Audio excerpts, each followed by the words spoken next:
Bismillahirrahmanirrahim. Assalamualaikum warahmatullahi wabarakatuh. Innal hamdalillah nahmaduhu wa nasta'inuhu wa nastaghfiruh wa na'udzu bihi min syururi anfusina sayyiati a'malina may yahdihillahu fala mudhillalah wa may yudlilhu fala hadiyalah. Asyhadu an la ilaha illallah wa asyhadu anna Muhammadan abduhu wa rasuluh. Allahumma shalli ala Muhammad wa ala alihi wa ashabihi ajmain wa ba'du. Ya ayyuhalladzina amanu ittaqullaha wal tanzur nafsum ma qaddamat lighad wattaqullaha innallaha khabirum bima ta'malun. Qala Nabi sallallahu alaihi wasallam khairukum man ta'allamal Qur'an wa 'allamahu. Kaum muslimin dan muslimat dirahmati Allah, kita bersyukur di akhir Ramadan ini kita diberi kekuatan oleh Allah, kesehatan, walaupun bagian saudara kita juga diuji dengan sakit, semoga cepat sembuh. Kita yang Allah kasih sehat, alhamdulillah, disyukuri untuk beribadah kepada Allah. Baik para jamaah kaum muslimin dan muslimat dirahmati Allah, kajian kita kali ini tentang beriman kepada hari kiamat, hari akhir, hari yang pasti akan didatangi, akan dialami oleh kita semua. Tidak ada yang bisa mengelak, menjauh, menghindar dari hari kiamat, hari akhir. Ini termasuk rukun iman, pokok-pokok keimanan yang 6. Maka kalau ini lemah, akan melemahkan yang lain. Karena orang kalau sudah beriman pada hari kiamat, hari akhirnya lemah, apalagi tidak beriman, maka berimbas kepada sikap hidup seseorang. Maka dalam hal ini Allah Azza wa Jalla berfirman, tadi sudah kita bacakan dalam Quran surah Al-Hasyr, surah yang ke-59 ayat yang ke-18, Allah mengatakan, hai orang yang beriman, bertakwalah kepada Allah. Wal tangdur nafsu ma qaddamat lighad, dan hendaklah masing-masing diri melihat apa yang diperbuat untuk hari esok. Hari esok ini kalau nanti diikuti terus besok, ya ujungnya besok itu adalah hari akhir, hari pembalasan. Imam As-Sa'di mengatakan, Allah merintahkan pada hamba yang beriman untuk memperhatikan segala hal yang bisa menjadikan ketakwanya itu makin baik. Min luzumi taqwahu sirron wa alaniyatan, baik itu hal yang tersembunyi, yang tidak nampak, maupun hal yang alaniyah, jelas. Fi jami'il ahwal, dalam segala keadaan itu coba perhatikan betul hal-hal yang menjadikan takwa kita makin baik. Wa ayyura'u ma amarallahu bihi min awamiri wa syara'i wa hududi. Dalam mereka orang-orang yang beriman itu menjaga, yura'u, menjaga apa yang Allah perintahkan dan apa yang sudah Allah tetapkan dari syariat-syariat serta batasan-batasannya. Wa ayyura'u ma amarallahu bihi min awamiri wa syar'i wa hududi wa yangduru ma lahum wa ma alaihim. Danlah masing-masing melihat apa yang akan mereka dapatkan dan apa yang akan mereka nanti akan terkena imbasnya kalau tidak berhati-hati. Wa ma alaihim. Wa ma dahasul alaihim minal a'mal, dan apa yang akan terjadi dari amal perbuatannya allati tangfa'uhum au tadurruhum. Lihat juga amalannya, mana yang bermanfaat nantinya bagi dirinya atau bermadharat bagi dirinya fi yaumil qiyamah, di hari kiamat.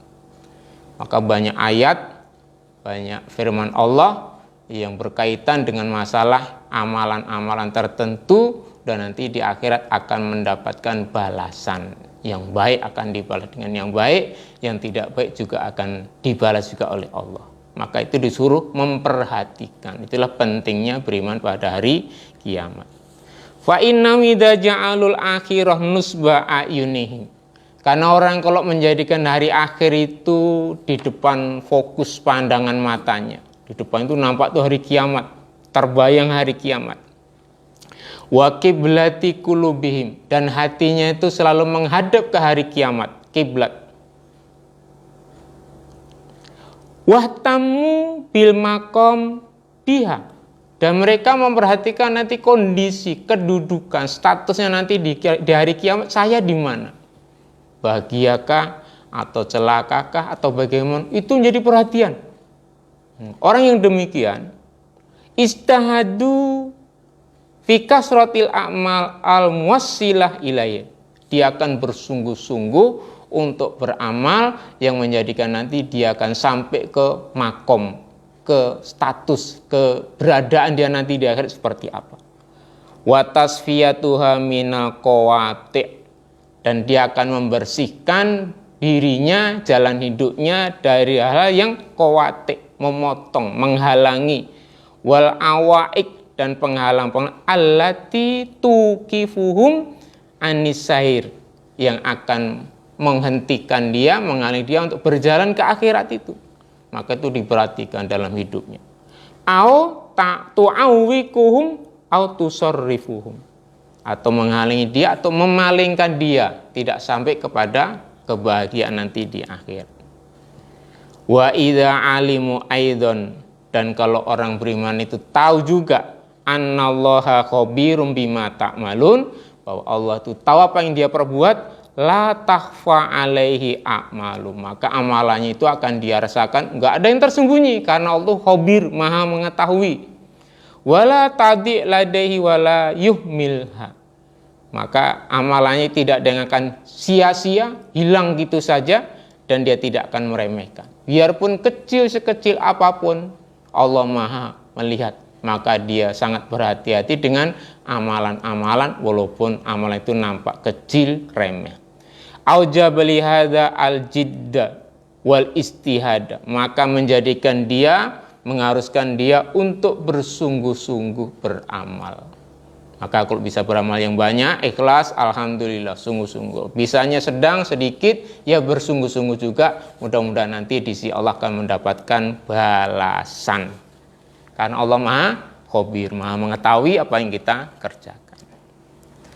Wadil ayah al-karimah, ayat yang mulia ini aslun fi muhasabatil abdi nafsahu. Ayat ini ayat yang paling mendasar untuk introspeksi diri bagi seorang hamba. Kenapa? Karena wa annahu yang bagi lahu ayyatafaqqadaha, dan semestinya orang yang mengerti ayat ini dia akan selalu merasa kehilangan sesuatu yang sudah dia kerjakan, nanti ini jangan-jangan akan berdampak yang baik, kalau jangan ini yang buruk, jangan-jangan akan berdampak yang buruk, dan seterusnya. Dia akan nyatakan kecarian dari ilmunya, dari amalannya itu untuk diintrospeksi.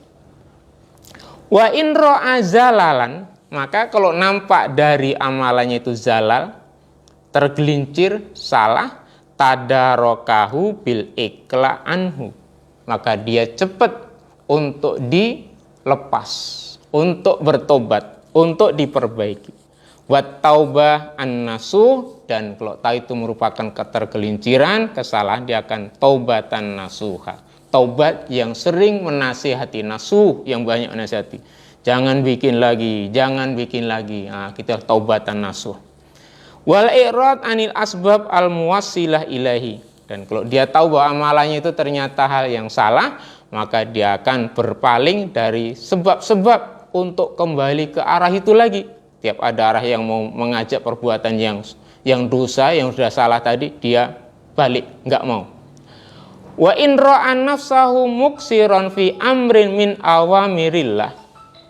Tapi kalau dia tahu bahwa dia kurang sempurna melaksanakan perintah Allah, maka badala juhdahu, dia akan memaksimalkan kemampuannya. Wasta'ana bi rabbih, dia akan minta tolong pada Allah fi takmilihi, untuk menyempurnakan amalannya, wa tanmimihi wa itqanihi, wa tatmimihi wa itqan, dan akan menyempurnakan serta untuk menekuninya lagi. Para hamba yang dirahmati Allah, jadi memang beriman pada hari akhir, pada hari kiamat, kalau itu selalu kita jadikan sebagai fokus perhatian, baik fisik, hati, pikiran, amal perbuatan, insya Allah kita akan lebih berhati-hati dalam melaksanakan amalan. Lalu hari kiamat itu seperti apa rangkaiannya? Sungguh sangat banyak. Rangkaian hidup yang paling panjang itu hidup di hari kiamat, hari akhir. Kalau hidup di alam roh, wallahu alam, Allah yang maha tahu. Kita dulu di alam roh sepanjang seberapa lama nggak tahu. Hidup di alam kandungan, alam rahim, ya rata-rata 9 bulan 10 hari di alam kandungan. Hidup di alam dunia seperti sekarang ini, ya kalau dibikin rata-rata mungkin 60 sekian tahun rata-rata orang hidup di muka bumi. Tapi di hari kiamat rangkaiannya sangat panjang. Dan itu hidup yang hakiki. Wa innad darul akhirah lahiyal hayawan. Dan hidup di negeri akhir itu adalah sungguh-sungguh itu yang hakikat kehidupan. Itu pentingnya kita selalu beriman pada hari akhir. Pertama, hari akhir itu dimulai dari dunia ini sudah nggak ada. Ditiup sangkakala, hancur semua isi dunia ini. Kemudian manusia segala isinya ini hancur, nggak ada lagi. Baru dan tiup sangkakala berikutnya dibangkitkan seluruh makhluk, kemudian manusia akan dikumpulkan di mahsyar. Mulai dari meninggalnya manusia pindah ke alam berikutnya, alam barzah, itulah awal dari hari kiamat. Alam barzah alam yang membatasi antara dunia yang sebentar dibanding dengan akhirat yang sangat panjang. Di alam barzah itu juga ada peristiwa yang harus kita imani. Apa itu? Setelah orang dikuburkan, maka keluarganya yang menguburkan sudah kembali, dia akan didatangi oleh 2 malaikat yang akan menanya tentang 3 hal. Siapa Tuhanmu, siapa nabimu, dan apa agamamu. Ini pasti akan ditanya.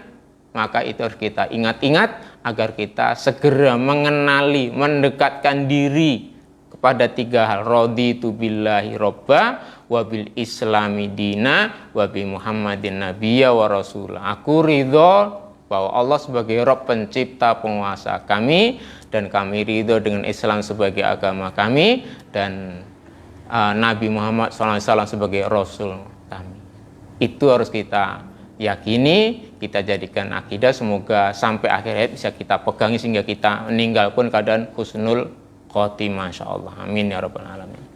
Jadi itu awal dari hari akhir itu kematian. Setelah mati mulailah di hari kiamat, hari akhir itu bermula. Ya tentunya nanti telah dibangkitkan, mulailah hari kiamat yang besar itu akan dialami oleh setiap orang.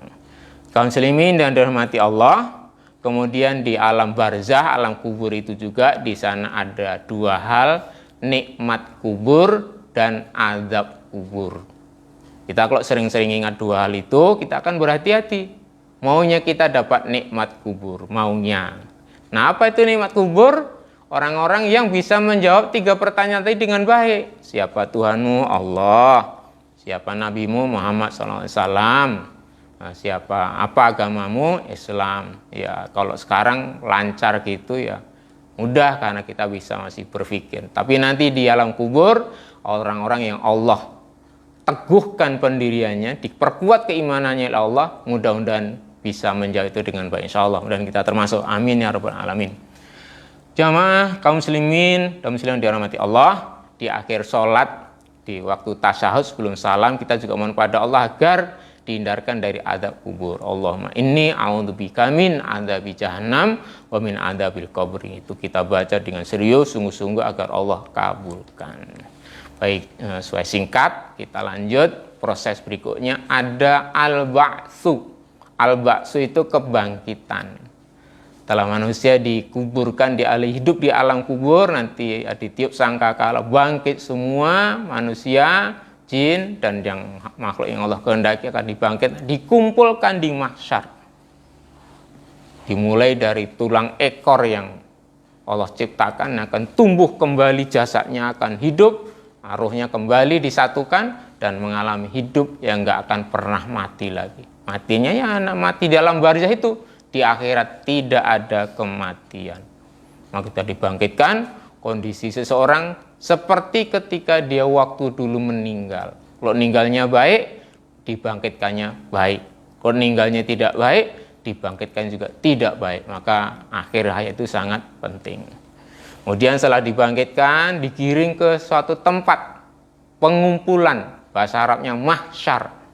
Di mahsyar itu seluruh manusia dari zaman Nabi Adam sampai hari kiamat, jumlahnya berapa banyak, berkumpul semua.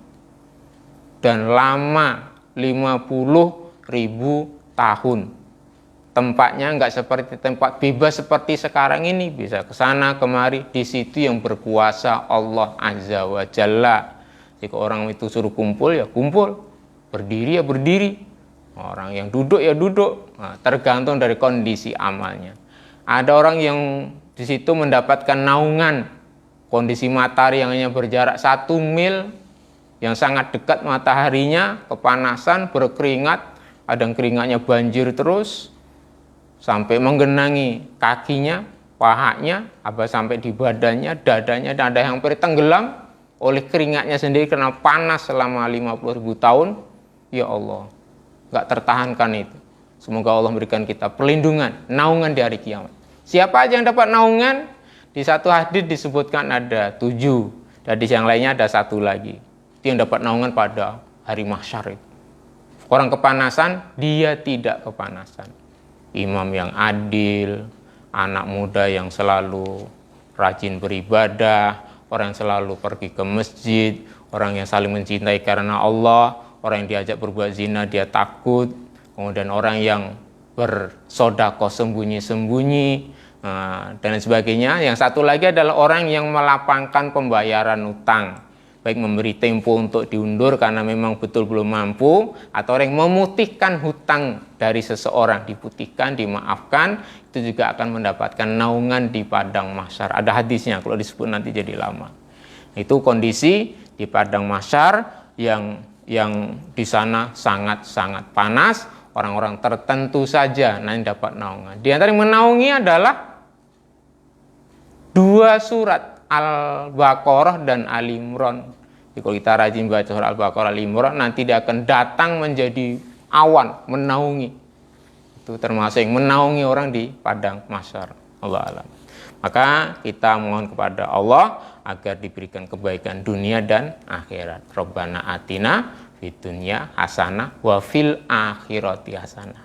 Di akhirat termasuk di mahsyar itu dikasih kebaikan. Nah, di sana ada ketika orang sudah pada kepanasan, lama menunggu dihisab amalnya, dihitung amalnya, mereka datang minta tolong pada Nabi Adam agar minta pada Allah untuk segera dipercepat hisabnya. Nabi Adam nggak berani, Nabi Ibrahim, Nabi Musa, Nabi Isa, akhirnya Nabi Muhammad Sallallahu Alaihi Wasallam mohon kepada Allah agar diberikan keputusan pada seluruh makhluk. Itulah namanya syafaat uzma, syafaat agung, minta agar seluruh makhluk segera dihisab oleh Allah Azza wa Jalla. Itu sudah menjadi ketetapan Allah Azza wa Jalla. Kaum muslimin dirahmati Allah, berikutnya ada proses al-ardu wal hisab, yakni dinampakkan, disodorkan amalannya, dicatat, catatan amalnya dibagi, wal hisab, dan kemudian dihitung. Di Quran Allah menyebutkan ada orang yang diberi catatan amalnya dari kanannya. Orang kalau catatan dari kanannya, wallahu alam catatannya berbentuk seperti apa, yang jelas dari kanannya kasih ini, iqra kitabaka, bacalah kitabmu. Nah, itu nanti kok dikasih dari arah kanan, fasaufa yuhasabu hisaban yasira, dia akan dihitung dengan mudah, yasir, dihitung dengan mudah. Kalau orangnya baik, catatan amalnya diberikan dari arah kanan. Ada yang ayat berikutnya diberikan dari belakang, terimanya dari belakang. Wah, kalau itu aduh, wa fasaufa yad'u subura, maka dia nanti akan teriak, aduh celaka karena amalannya catatannya dikasihkan dari arah belakang, bukan dengan hormat dikasih, dengan mulia dikasih dari kanan, atau dia yang lain dari kiri. Maka kita mohon pada Allah agar catatan amal itu diberikan dari kanan dan dihisab, dihitung amal kita dengan baik. Di situ juga ketika dihisab kita akan, Nabi mengatakan orang nggak bisa bergerak dari tempat dia ada di situ sebelum dia selesai menjawab 4 hal. Tentang umurnya selama ini Allah kasih pinjaman umur itu untuk apa saja. Berarti dari balik sampai meninggal itu dipertanggungjawabkan umurnya untuk apa? Dihisab. Sekian lama untuk ini, sekian lama untuk ini, ya Allah. Akan dipertanggungjawabkan. Karena memang Allah yang membuat umur, yang memberi umur. Kita dipinjemi. Maka kita jangan lalai, kita ini dihidupkan oleh Allah, suruh beramal, beribadah. Maka umur ini sangat mahal. Ilmu, nah dulu kita lahir nggak tahu apa-apa, dan oleh Allah dikasih ilmu. Tahu ini, tahu itu, dengan melihat ini, mendengar itu, bisa berpikir, bisa merasakan, akhirnya kita dapat ilmu. Nah, ilmu ada yang mengajak pada kebaikan, ada ilmu-ilmu yang tidak bagus, yang itu mempelajari yang tidak baik. Nah, itu nanti akan ditanya oleh ilmu kamu untuk apa. Kalau ilmunya kita gunakan untuk beramal yang baik, menghindari yang jelek, insya Allah selesai itu hisab yang kedua. Umur, ilmu. Dan harta, nah kita juga lahir tidak membawa harta. Lahir orang saja pakaian pun nggak pakai. Apalagi yang lain-lain, hanya badan gitu saja. Nah, ketika sudah usia sekian, Allah kasih harta secara bertahap, punya ini, punya itu, dipinjemi ini, pinjemi itu. Nah, itu nanti masing-masing itu akan ditanya oleh Allah, harta kamu dari mana dan untuk apa. Di situ nanti keadilan Allah itu, yang Allah kasih pinjaman harta yang sedikit, hitungan hartanya, hisapnya ya sedikit. Punya apa saja? Ini. Untuk apa saja? Ini. Sudah selesai. Punya apa aja? Ini. Banyak kali. Untuk apa saja? Untuk ini. Kalau bisa jawab semua dengan baik, alhamdulillah. Kalau tidak bisa jawab, nah, di situ saja tertahan di mahsyar. Hisapnya lama. Naudzubillah min dzalik. Dan kemudian yang keempat adalah ditanya tentang badannya. Badan, Allah kasih sehat, Allah kasih bisa berjalan, melihat, mendengar, bergerak, bisa beribadah, bisa rukuk, bisa sujud. Nah, itu digunakan untuk apa selama hidupnya badan itu. Maka kalau kita gunakan untuk beribadah semuanya, insya Allah selesai. Itu proses tentang hisab. Di antaranya yang dihitung adalah masalah 4 hal. Ada lagi kalau ibadah kepada Allah, yang pertama dihitung masalah sholat. Jadi sholat kita kalau bagus, insya Allah amal yang lain akan mudah-mudahan terhitung dengan bagus. Kalau sholatnya bagus, makanya kita upayakan sholat kita jaga semaksimal mungkin agar bernilai sholat terbaik, sholat yang khusyuk, ada nilai di sisi Allah. Kemudian kalau amalan yang lain yang dihitung dari seorang hamba adalah masalah darah. Jadi masalah darah itu masalah yang mulia di sisi Allah. Kita nggak boleh menumpahkan darah kecuali memang yang Allah atur, izinkan. Kalau nggak Allah izinkan, kita nggak boleh. Karena itu darah punya Allah, yang menciptakan Allah, dikasih pada seorang hamba, dia berhak hidup. Nah, itu darah itu nanti pertama kali ditanya di hari kiamat. Kita berhati dalam masalah tersebut. Baik kaum muslimin yang dirahmati Allah. Kemudian ada proses yang lain yang juga sangat panjang. Tadi masalah di mahsyar tadi ada satu hadis menyebutkan bahwa kalau orang beriman itu yang waktu yang 50.000 tahun itu terasa seperti orang sholat 2 rakaat. Karena memang tidak mengalami suatu kesulitan, Allah mudahkan sehingga waktu yang sekian lama itu seperti sebentar saja. Ada hadisnya, mungkin nanti suatu saat bisa dicari hadis tentang lamanya orang di padang mahsyar bagi orang-orang yang beriman. Nah, gitulah. Mumpung ingat kita sampaikan. Dan tentang berikutnya tentang mizan, timbangan amal. Fa amma man thaqulat mawazinuhu fa huwa fi 'ishatir radiyah. Orang yang timbangan amal baiknya itu sakil berat, maka dia akan mendapati kehidupan yang menyenangkan. Timbangan kita tidak tahu timbangannya sebesar apa, tapi ada hadis di dalam silsilah hadis shahihah, itu bukan timbangannya itu kalau untuk menimbang langit dan bumi, muat. Untuk menimbang langit dan bumi, tak wujudnya kayak mana Allah alam, tapi bagi Allah menimbang amal manusia itu hal yang tidak sulit. Ditimbang, kalau ternyata nanti banyak baiknya, maka dia akan Allah berikan kebaikan. kebahagiaan. Bagi yang lebih berat amal timbangan kejelekannya, maka akan mendapatkan siksa. Nah, itulah yang kita harus berhati-hati tentang baik dan buruknya amalan. Itu berpengaruh pada hari kiamat, karena itu ditulis oleh malaikat dan akan dihisap nanti di hari kiamat. Maka amal baik dan buruk itu sangat menentukan. Gimana kalau ada orang yang timbangannya itu nanti sama, amal baik dunia sama? Itulah nanti orang yang akan ditempatkan di Al-A'raf. Al-A'raf, insya Allah nanti ada berikutnya. Jadi kemudian setelah amal kita itu dihitung, ditimbang, supaya kita sendiri tahu bahwa ternyata itu diri kamu, itu amalan kamu, maka kita nggak bisa ngelak di hadapan Allah. Ternyata amalan kita amalan yang alhamdulillah kalau kebaikannya banyak, alhamdulillah, dan mudah-mudahan ya. Kalau ada keburukannya dari sekarang kita mohon ampun pada Allah, biar nanti dari mohon ampun, taubat itu nanti menghapus yang jelek-jelek, sehingga yang memberatkan jelek-jelek ini Allah hapus, ampuni, sehingga habis dosanya, tinggal nanti kebaikan-kebaikan. Inilah perlunya istighfar, taubat sehari-hari itu, biar yang jelek-jelek itu dihapus, dibuang dari catatan amal, dibuang dari timbangan, sehingga yang tinggal hanya kebaikan. Inilah perlunya untuk istighfar, taubat pada Allah setiap waktu. Penting kali itu supaya kita di hari kiamat bisa selamat. Kaum muslimin dirahmati Allah, kemudian ada tempat yang istimewa, yang di dunia tidak ada. Apa itu? Al-Kautsar, telaga, mata air.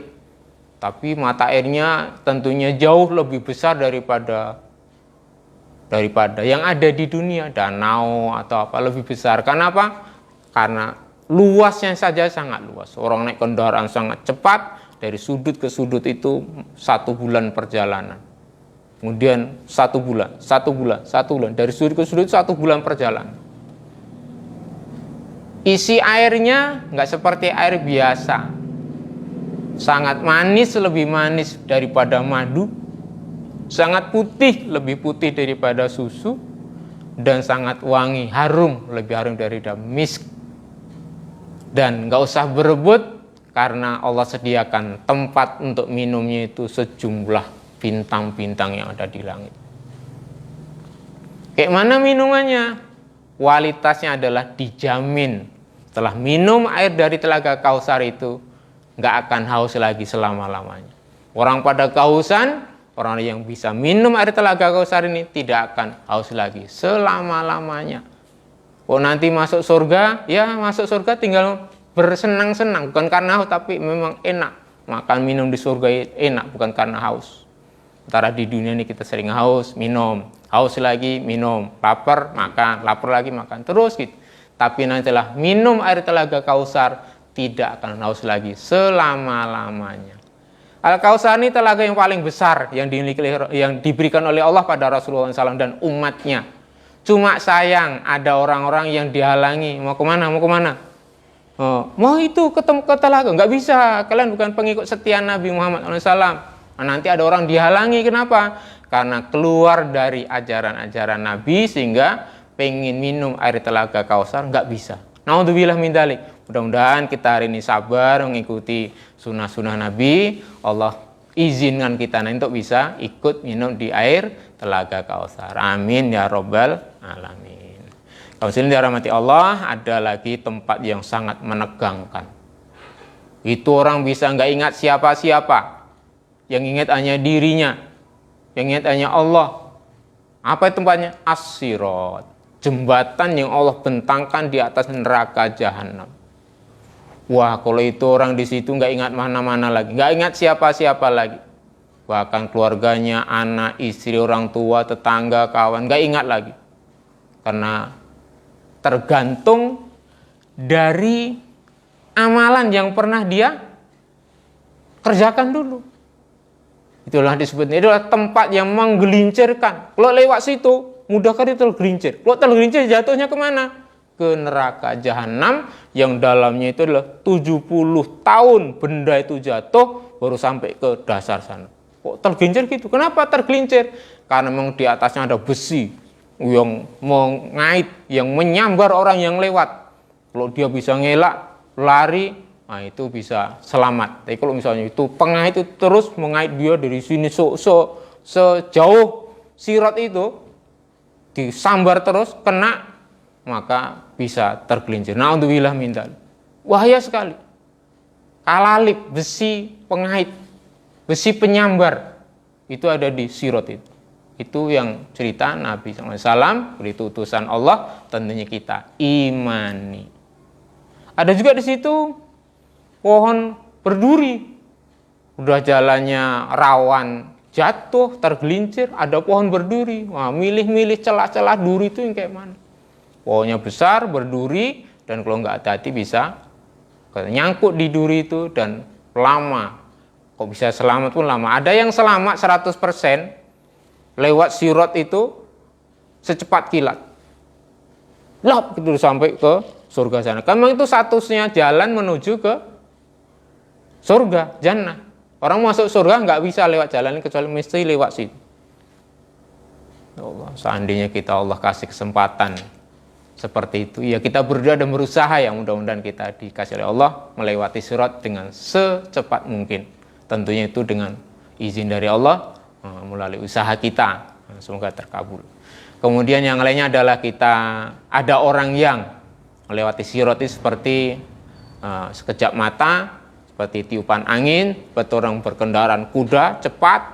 Ada orang yang dia berjalan tapi kemudian kena kalalib, udah luka-luka, kena duri, tapi nggak sampai tergelincir ke neraka jahanam. Selamat, tapi luka-luka, lecet-lecet. Alhamdulillah, biarpun luka tapi selamat. Selain dirahmati Allah, itulah kondisi di atas sirat. Jadi yang pertama lewat itu Rasulullah lewat dulu. Rasulullah seorang nabi terbaik, manusia pilihan Allah. Nah, beliau selamat. Setelah selamat, beliau juga menunggu umatnya. Kan yang pertama kali lewat sirat itu umat Nabi Muhammad SAW, umat terakhir. Umat akhir zaman lah pertama lewat di situ. Setiap ada umat yang lewat, Rasul mendoakan, Allahumma sallim, ya Allah selamatkan ini umatku, selamatkan ya Allah, selamatkan ya Allah. Rasul sudah memintakan syafaat, mintakan tolong pada Allah. Kalau amal kita baik, Allah ridho pada kita, maka akan selamat kita. Itulah baiknya Rasulullah. Kita didoakan selamat lewat sirat itu. Maka dari sekarang kita mohon pada Allah agar Rasulullah itu mengenali kita dengan banyak bersolawat, dengan kita mengikuti sunnah-sunnahnya, sehingga nanti kita akan diri dari Allah mendapatkan syafaat di hari kiamat. Hal yang lain yang terjadi setelah itu belum selesai, masih ada satu namanya kontoroh.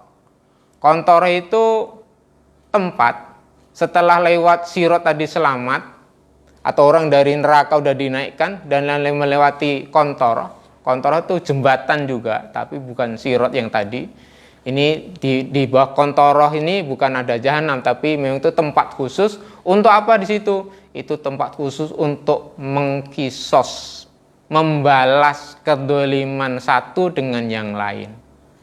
Kalau diantara sama manusia itu ada kedoliman, maka di situ nanti akan diambil oleh Allah, keadilan Allah berlaku. Sampai ada 2 ekor kambing yang dulu di dunia itu satu punya tanduk, satu tidak punya. Yang punya tanduk pernah nyakiti, nah, nanti di hari kiamat di sirat itu nanti Allah akan kasih kambing nggak punya tanduk itu untuk membalas. Balas kamu, udah balas, tak berapa lama dulu disakiti, telah selesai kemudian udah jadi tanah. Allah firmankan jadilah tanah. Itu kambing. Nah, manusia yang pernah menyakiti, pernah menyalahi, pernah mengambil hak orang, pernah kemudian mengganggu orang. Nah, ini ketika di dunia nggak terbalas, nggak dimaafkan, maka nanti di kontoroh ini, di jembatan ini nanti kan dibalas. Kalau dulu suatu haknya diambil, maka nanti kan harus dikembalikan, dibayar, dikembalikan haknya itu dan seterusnya. Itulah keadilan Allah. Nah, setelah selesai tuntas semua balas membalas kisos itu, udah tuntas semua, baru orang tinggal punya kebaikan diperbolehkan masuk surga atau jannah, itu yang masuk jannah. Nah, adapun tadi ada orang yang berada di A'raf antara surga dengan neraka, tempatnya tinggi, bisa lihat surga, bisa lihat neraka, itu nanti Allah akan berikan syafaat dengan izin Allah entah berapa lama, tapi yang jelas kalau bisa janganlah kita sampai ke situ. Kalau bisa diampuni Allah dosa-dosa, dihindarkan dari api neraka, dan di Arafah pun kalau bisa ya kita tambahi amalan yang baik-baik supaya nanti kita lebih banyak yang baik dan masuk surga. Nah, nanti akan orang di Arafah itu juga akan diberi syafaat untuk masuk jannah juga, tapi nanti Allah alam, Allah yang maha tahu. Jangan dirahmati Allah kaum muslimin dan muslimat, tempat terakhir itulah yang penentu kekal selama-lamanya, surga atau neraka. Jadi neraka, kalau ada orang yang punya iman tentunya ada peluang untuk masuk surga, tapi karena dosanya banyak mungkin akan disiksa di neraka. Tapi yang sebisa mungkin kita sebagaimana doa yang Allah ajarkan, Rabbana atina fid dunya hasanah wa fil akhirati hasanah wa qina adzabannar. Ya Allah, berilah kami kebaikan di dunia, kebaikan di akhirat, dan jauhkan kami, jagalah kami dari api neraka. Sepertinya itu yang bisa kita sampaikan, walaupun tidak dengan dalil-dalil yang rinci, tapi paling tidak mengingatkan kembali bahwa kita ini akan menuju ke akhirat. Di sana prosesnya hidupnya panjang dan kekal. Di dunia kita diuji sebentar dengan ini, dengan itu. Ujian sebentar itulah kita harus banyak bersabar. Semoga Allah berikan kemudahan-kemudahan, lulus, sabar. Kemudian nanti kita bisa selamat di dunia dan di akhirat. Tentang apa yang ada di neraka, apa yang di surga, tentunya itu perlu kajian yang lebih panjang. Mudah-mudahan dengan kajian singkat ini, Quran surah Al-Hasyr ayat 18, Allah mengingatkan, hendaklah orang-orang beriman itu bertakwa kepada Allah. Lihat apa persiapan untuk hari esok, untuk hari kiamat. Kita mau kembali ke akhirat, kita mau datangi hari kiamat, apa yang sudah kita siapkan. Amalan, mohon ampun, mencari ridha Allah, itulah yang kita siapkan. Maka waktu yang ada, umur yang ada, kita harus jaga baik-baik agar jangan terbuang sia-sia. Semoga bermanfaat. Kalau ada yang kurang berkenan, mohon dimaafkan, karena manusia biasa punya banyak keterbatasan. Dalam hal ini sebagai hamba Allah, terutama di akhir Ramadan ini, mana tahu ada salah saya pada para kaum muslimat, mohon untuk dimaafkan agar kita nanti masing-masing kembali tidak membawa kedoliman, saling dengan yang lain, tapi sudah saling memaafkan di dunia sehingga nanti di akhirat tidak jadi masalah. Baik, sekian, subhanaka Allahumma hamdik asyhadu alla ilaha illa anta astaghfiruka wa atubu ilaik. Assalamualaikum warahmatullahi wabarakatuh.